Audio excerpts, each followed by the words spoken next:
शारीरिक शुद्धि भी आवश्यक है और भाव शुद्धि भी आवश्यक है। शारीरिक शुद्धि का भाव शुद्धि पर बड़ा प्रभाव पड़ता है। इसलिए, नहीं तो संतों में सखरे नखरे का विचार क्यों होता है, अपरस सपरस का विचार क्यों होता है? इसीलिए होता है।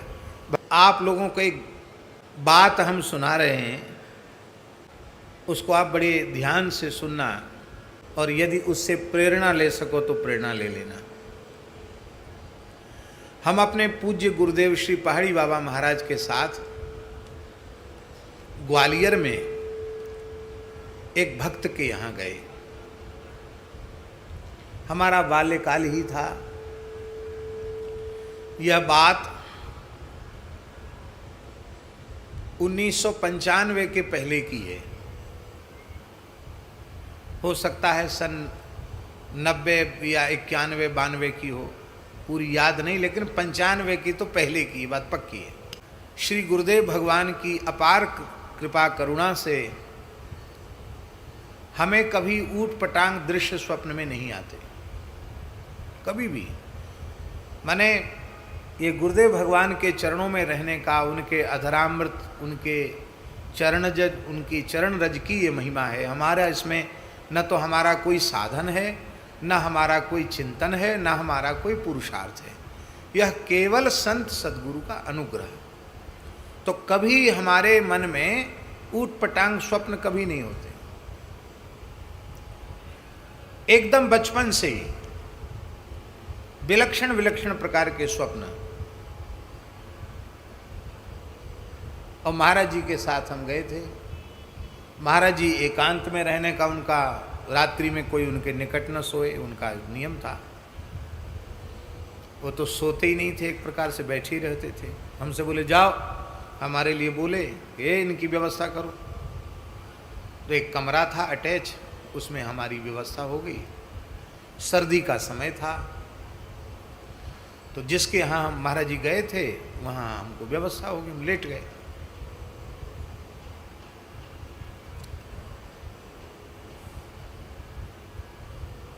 लेटने के बाद जैसे ही नींद हुई कि बड़े ऊट पटांग स्वप्न आरंभ हो गए।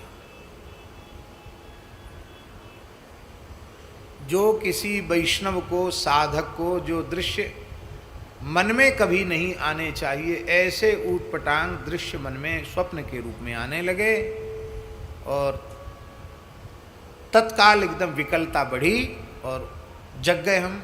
जगे तो हमको आश्चर्य हुआ कि मुझे इस प्रकार के अश्लील दृश्य कभी स्वप्न में तो नहीं दिखाई पड़े।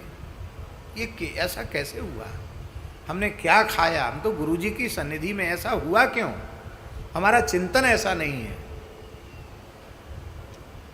तो मन में सोचा कि कोई न कोई अशुद्धि शरीर में रह गई है।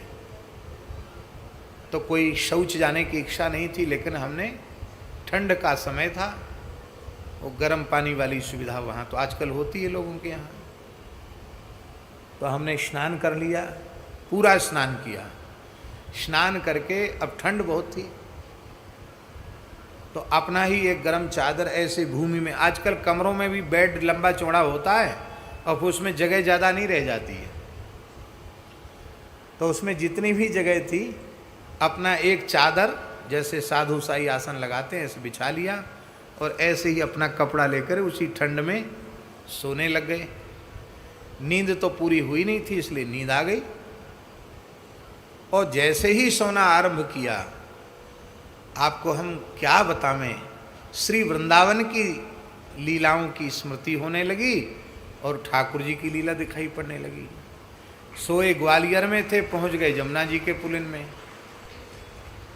और वो लीला दिखने लग गई। तो एक ही रात्रि में दो प्रकार के अनुभव, बड़ी प्रसन्नता हुई। फिर सवेरे हमने अपनी अनुभूति पूज्य गुरुदेव के चरणों में निवेदित की, तो उन्होंने कहा कि वो महाराज जी तो महाराज जी थे, बोले देख बच्चा, हम पढ़े लिखे साधु नहीं हैं, ये पढ़े लिखे पंडितों की बातें अलग होती हैं।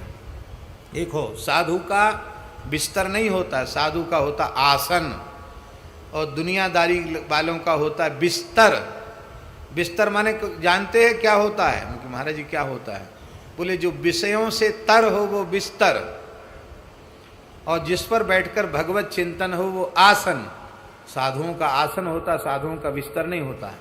इसलिए गृहस्थियों के गद्दा, तकिया, कंबल, इनका व्यवहार साधु को नहीं करना चाहिए। चाहे अपना टाट का बोरा लेके चलो, पर अपना आसन, अपना वासन, अपना कमंडल, अपना पात्र होना चाहिए।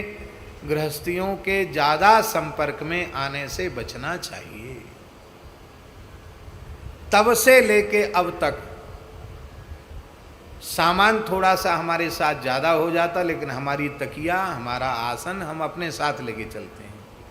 हो जाए तो हो जाए ज़्यादा, और नहीं ऐसा कथनचित कहीं न हो तो एकदम कोरे वस्त्र का व्यवहार करते हैं। किसी का उपयोग किया हुआ वस्त्र कभी व्यवहार नहीं करते। हमको तनिक ये लग जाए कि हम जहाँ विश्राम कर रहे हैं, सो रहे हैं, वहाँ कोई जूठा गिर गया या अशुद्धि हो गई, तो उसको तत्काल धुलवा देंगे, तत्काल हम अपने वस्त्र परिवर्तन कर लेंगे। जगने की विधि है तो सोने की भी विधि है। बढ़िया से हाथ धोना चाहिए, पैर धोना चाहिए, मुख धोना चाहिए, और पैर धोकर एक अलग वस्त्र से पैर पोंछना चाहिए। गीले पैर से सोना निषिद्ध है। फिर आचमन करना चाहिए, प्राणायाम करना चाहिए, और फिर भगवत स्मरण पूर्वक शयन करना चाहिए। ये शयन की विधि है।